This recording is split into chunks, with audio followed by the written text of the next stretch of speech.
రెండు తెలుగు రాష్ట్రాల్లో ఎన్నికల సందడి మొదలైపోయింది. ఎన్నికలు అనగానే రాజకీయ నాయకులకు అదొక పెద్ద పండగ. ప్రతి ఒక్కడు తాను ఎమ్మెల్యే కావాలని కలలు కంటూ ఉంటాడు. అందుకు తగిన విధంగా ప్రయత్నం చేస్తాడు. ఆ ఎమ్మెల్యే టికెట్ తనకే దక్కాలని ఆశిస్తాడు. ఒకవేళ తనుంటున్న పార్టీలో ఆ టికెట్ దక్కకపోతే వేరే పార్టీలోకి వెళితే టికెట్ దక్కుతుందేమో అన్న ఆలోచనతో కదులుతాడు. ఈ ఆలోచనే ఇప్పుడు రెండు తెలుగు రాష్ట్రాలలో పార్టీలు మారేవారికి వేదికగా మారిపోయింది.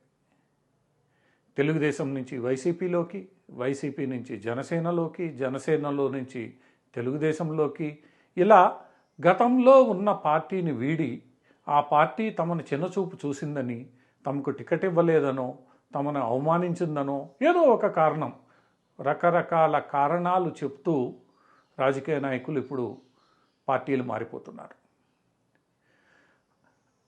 ఆంధ్రప్రదేశ్లో అధికార వైఎస్ఆర్సీపీ స్థానికంగా ఉన్న ఎమ్మెల్యేలను వారి వారి స్థానాలు మార్చేసరికి కొంతమంది ఎమ్మెల్యేలకు టికెట్ ఇవ్వమని స్పష్టం చేసే కొద్దీ ఆయా ఎమ్మెల్యేలు తమ భవిష్యత్తు ఎక్కడ బాగుంటుందో అని వెతుక్కుంటూ ఉన్నారు. ముఖ్యంగా వైసీపీ ఎమ్మెల్యేల్లో ఎంతో అస్థిర భావం నెలకొన్నట్లు మనకు అనిపిస్తోంది. తెలంగాణ రాష్ట్రంలో కేసీఆర్ చేసిన ప్రయోగం విఫలం కావడంతో ఆంధ్రప్రదేశ్ రాష్ట్ర ముఖ్యమంత్రి వైఎస్ జగన్ ఎక్కడైతే అభ్యర్థులకు గెలిచే అవకాశాలు కొంత తక్కువ ఉన్నాయో వాళ్ళందరినీ పీకి పారేసే ప్రయత్నాలు మొదలుపెట్టారు. ఈ ప్రయత్నాల్లో భాగంగా ఎంతో కాలంగా ఆయా నియోజకవర్గాల్లో పనిచేస్తున్న పలువురు రాజకీయ నాయకులకు కూడా వైఎస్ఆర్ పార్టీ టికెట్లు దక్కే అవకాశాలు లేకుండా పోయాయి. దీంతో కొంతమంది అలగడం, కొంతమంది బెదిరించడం, కొంతమంది ఇవన్నీ తమ అధినేత దగ్గర చెల్లవని చెప్పి తమ దారి తాము చూసుకోవడం. ఇలా వైఎస్ఆర్సీపీ నుంచి నాయకుల వలస ఇప్పటికే మొదలు కాగా కొత్తగా బీజేపీ, జనసేన వీటితో పాటు తెలుగుదేశం యొక్క కూటమి, ముఖ్యంగా తెలుగుదేశం జనసేన కూటమి ముందు ఏర్పాటై అసెంబ్లీ స్థానాలకు తమ తమ అభ్యర్థుల్ని స్పష్టంగా ప్రకటించేసరికి ఆయా అసెంబ్లీ స్థానాల్లో ఉన్న ఆయా అసెంబ్లీ స్థానాల్లో టికెట్లు ఆశిస్తున్న తెలుగుదేశం జనసేన నాయకులు కూడా రోడ్డెక్కారు. జనసేనకు అవమానం జరిగిందని, 24 సీట్లు తీసుకోవడం ఏందని ఆగ్రహం వ్యక్తం చేస్తూ జనసేన టికెట్లు ఆశిస్తున్న పలువురు తమ అధినేత మీద ఆగ్రహం వ్యక్తం చేయడమే కాకుండా నిరసనలకు దిగారు కూడా. నిరసనలతో ఆగకుండా వీళ్ళందరూ తాము తమ భవిష్యత్తున్న వేరే పార్టీకి మారిపోతామని బెదిరిస్తున్నారు. కొంతమంది మారిపోతున్నారు. అదే పరిస్థితి తెలుగుదేశంలో కూడా కొన్ని నియోజకవర్గాల్లో నెలకొంది. ఇలా ఎన్నికల వేళ తమ తమ అవసరాల దృష్ట్యా తమకు టికెట్ లభించలేదనో ఇంకేదో కారణంతో ఎంతో కాలంగా అంటిపెట్టుకున్న పార్టీలని మారేవారి సంఖ్య మనకి ఆంధ్రప్రదేశ్లో ఎక్కువగా కనిపిస్తోంది. ఇక తెలంగాణకు వస్తే ఇక్కడ పరిస్థితి కొంత భిన్నం. అసెంబ్లీ ఎన్నికలు పూర్తయిపోయాయి. అధికారంలోకి కాంగ్రెస్ పార్టీ వచ్చేసింది. శాశ్వతంగా తామే అధికారంలో ఉంటామన్న ధీమాతో ఉన్న బీఆర్ఎస్కు ఎదురు దెబ్బ తగిలింది. బీఆర్ఎస్లో అసంతృప్తితో ఉన్న నాయకులందరూ నెమ్మదిగా కాంగ్రెస్ వైపు మళ్ళడం ప్రారంభమైంది. ఇప్పటికే వరంగల్ జిల్లా, ఉమ్మడి వరంగల్ జిల్లా నుంచి రాజయ్య, మహబూబ్ నగర్ జిల్లా నుంచి కొందరు సీనియర్ నాయకులు, ఇక జిహెచ్ఎంసీ పరిధిలోని హైదరాబాద్, రంగారెడ్డి, మేడ్చల్, వికారాబాద్ ఇలాంటి పలు జిల్లాల నుంచి ముఖ్యమైన నాయకులు బీఆర్ఎస్ను వదిలిపెట్టి కాంగ్రెస్లో చేరుతున్నారు.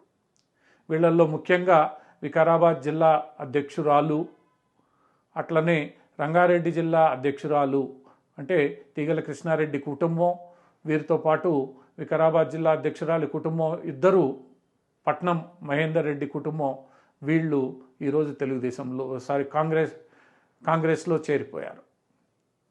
వీరితో పాటు హైదరాబాద్ నగర ఉప మేయర్ ఆమె కుటుంబం కూడా కాంగ్రెస్లో చేరిపోవడం, గతంలో హైదరాబాద్ నగర మేయర్గా పనిచేసిన బొంతు రామ్మోహన్ తన కుటుంబంతో కాంగ్రెస్లో చేరిపోవడం మనకి ఇక్కడ కనిపిస్తున్న పరిస్థితి. ఇలా ముఖ్యంగా హైదరాబాద్ నగర ప్రాంతంలోని నాయకులు ఎక్కువగా కాంగ్రెస్లోకి చేరేందుకు ఉత్సాహం చూపిస్తున్నట్లు, ఈ దిశగా కాంగ్రెస్ పార్టీ వాళ్ళని ప్రోత్సహించున్నట్లు మనకు అనిపిస్తోంది. ఎందుకంటే హైదరాబాద్ నగరంలో ఒక్క అసెంబ్లీ స్థానంలోనూ కాంగ్రెస్ గెలుపొందలేదు. ఈ లోటును పూరించడానికి హైదరాబాద్ నగరం నుంచి బీఆర్ఎస్ అసంతృప్త నాయకులందరినీ కాంగ్రెసు పార్టీ మారేందుకు ప్రోత్సహిస్తోంది, వాళ్లతో మాట్లాడుతోంది అన్న విషయం స్పష్టం. ఇలా ఎన్నికల వేళ లేదా ఎన్నికల తర్వాత పార్టీలు మారే ఈ ఆయారాం గయారాంలుతో రెండు తెలుగు రాష్ట్రాలు ఎంతో సందడిగా మారాయి.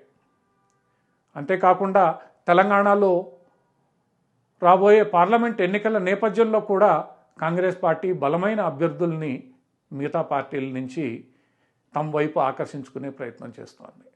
ఈ మొత్తం వ్యవహారాన్ని నిశితంగా పరిశీలిస్తే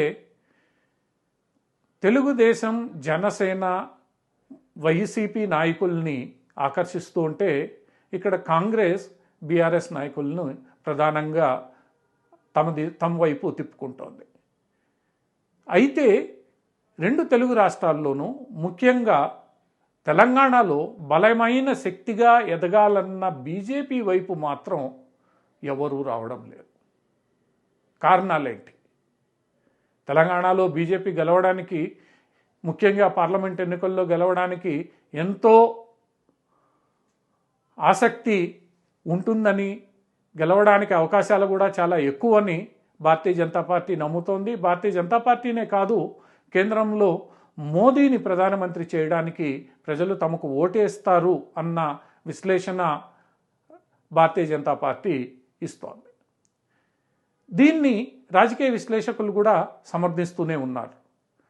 అయినప్పటికీ భారతీయ జనతా పార్టీ వైపు చూడడానికి ఈ బీఆర్ఎస్ నాయకులు కానీ ఇతర పార్టీల నాయకులు కానీ ఎందుకు ఉత్సాహం చూపడం లేదు అన్న ప్రశ్న రాజకీయ విశ్లేషకుల్లో ఉంది.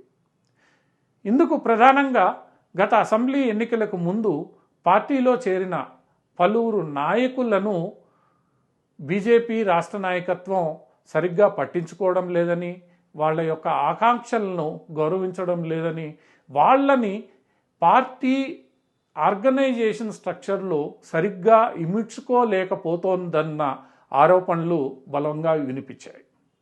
ఈ ఆరోపణలకు తగ్గట్లుగానే అసెంబ్లీ ఎన్నికలకు ముందు, అసెంబ్లీ ఎన్నికల తర్వాత ఎందరో నాయకులు, బాబు మోహన్ ఇలాంటి ఎందరో నాయకులు పార్టీని వీడి వెళ్ళిపోయారు.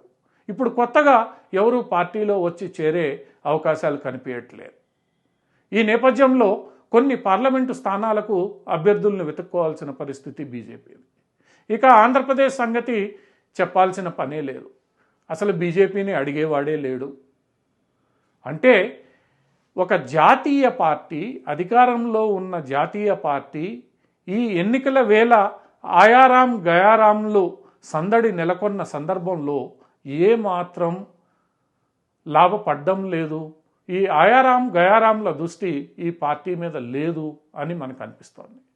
ఎందుకంటే అధికారానికి రావాలని తగతల్లాడుతున్న తెలుగుదేశం, జనసేన వైపు ఆంధ్రప్రదేశ్లో ఈ వైసీపీ అసంతృప్త నాయకులు చూస్తూ ఉంటే, ఇక్కడ తెలంగాణలో అదే బీఆర్ఎస్ అసంతృప్త నాయకులు ఇక్కడ అధికారంలో ఉన్న పార్టీతో వెళ్ళడానికి వీలవుతుంది. మరి బీజేపీతో కలిస్తే ఏమొస్తుంది? ఈ ప్రశ్నకు సమాధానం లేదు. ఏది ఏమైనప్పటికీ రెండు తెలుగు రాష్ట్రాల్లో అసెంబ్లీ ఎన్నికలు, పార్లమెంట్ ఎన్నికల నేపథ్యంలో పార్టీల మారేవారి సందడి ఎంతో చూడచక్కగా ఉందనడంలో ఆశ్చర్యం లేదు.